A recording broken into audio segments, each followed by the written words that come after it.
Pemirsa, kasus pembunuhan CEO perusahaan asuransi United Healthcare di Amerika Serikat memasuki babak baru. Luigi Mangione yang tertangkap CCTV menembak CEO di New York ini didakwa dengan sejumlah pasal federal dan negara bagian. Untuk mengetahui laporan selengkapnya dan berita lain di Amerika Serikat, kita bergabung dengan jurnalis VOA Valdia Baraputri di Washington DC, Amerika Serikat.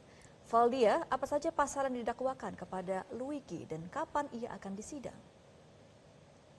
Selamat petang waktu Washington DC, Gema dan Alka serta pemirsa. Ia didakwa dengan beberapa tuduhan federal, diantaranya adalah pembunuhan dengan menggunakan senjata api, kemudian ada juga 2 tuduhan penguntitan atau pembuntutan, serta dakwaan lain terkait dengan senjata api. Nah, dakwaan-dakwaan federal ini di luar dakwaan negara bagian New York yang telah dijatuhi kepadanya pada awal minggu ini yang jumlahnya ada 11 dakwaan.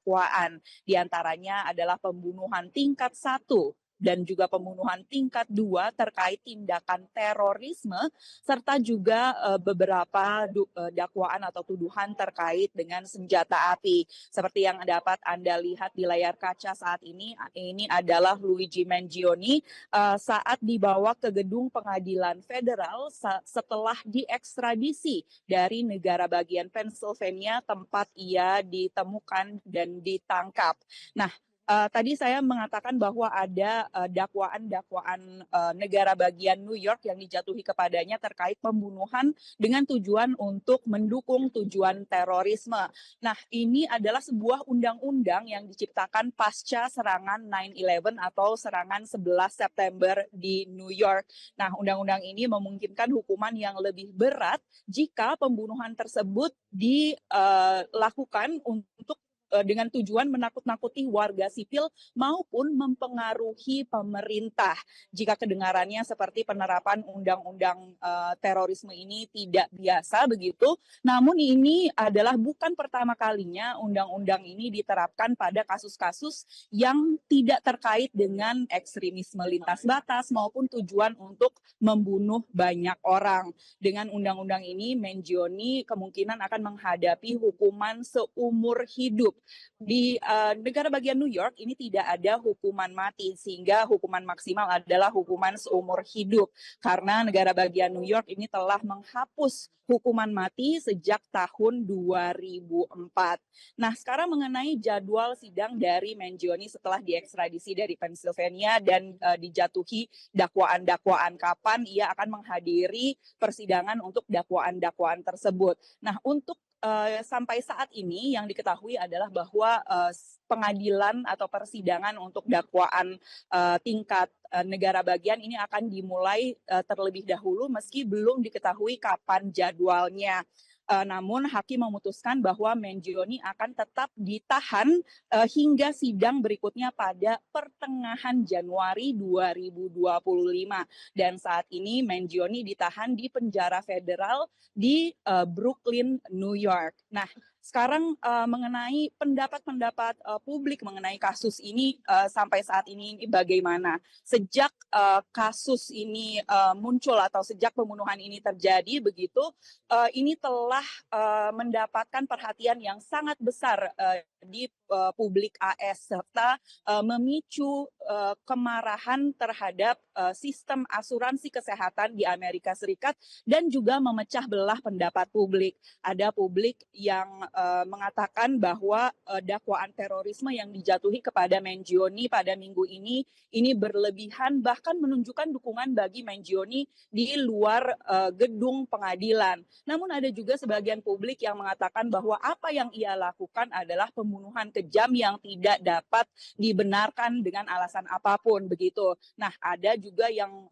melihat bahwa apa yang dilakukan Mangione atau kasus ini sebagai pertanda bahwa harus ada perubahan mendasar atau sistematis pada sistem asuransi kesehatan di Amerika Serikat yang dinilai telah terlalu dibuat kapitalis begitu oleh berbagai perusahaan asuransi kesehatan di Amerika Serikat.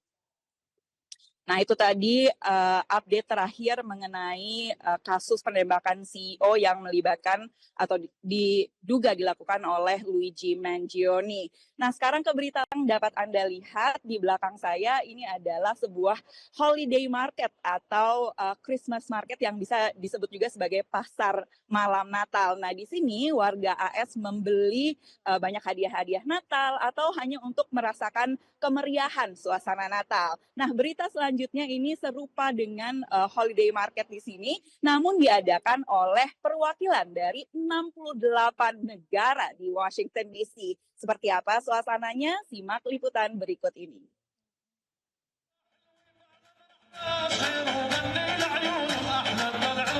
Inilah kemeriahan salah satu acara holiday season atau musim libur akhir tahun di Washington DC. Musik dan tarian dari Timur Tengah yang menarik perhatian banyak pengunjung adalah bagian dari Winter National 2024. Diselenggarakan di Ronald Reagan Building and International Trade Center awal Desember lalu, acara tahunan ini diikuti 68 kedutaan besar yang mengedepankan keindahan budaya setiap negara. Lebih dari 5.000 pengunjung yang datang dapat mencicipi makanan dan minuman khas berbagai negara, membeli barang-barang kerajinan tangan, serta memperoleh informasi pariwisata dan perdagangan. Kedubes RI yang diwakili oleh Atase Perdagangan menggelar produk-produk unggulan dari Indonesia, selain tentunya berbagai barang seni. Ini kan lagi momentum holiday season, jadi kita ingin membawa produk-produk yang dekat dengan holiday season, diantaranya hot chocolate, terus premium tea, karena sekarang lagi musim dingin ya, jadi produk tersebut pasti sangat dicari. I'm looking forward to increasing my span of Southeast Asia, and so Indonesia, as I was explaining to the lady, is also on my travel list. So this is just my introduction, to the country, and I can't wait to visit in person. Tak hanya negara-negara yang memiliki perwakilan resmi di Amerika, acara ini juga dimanfaatkan oleh Beshara Nassar, Direktur Museum Palestina di Washington DC, untuk memperkenalkan budaya, kuliner, dan produk Palestina. It feels great to have a representation as a Palestinian people, right? We don't have a representation, we don't have an embassy in Washington DC, so we as a Museum of the Palestinian People, we are here to represent Palestine as a cultural embassy.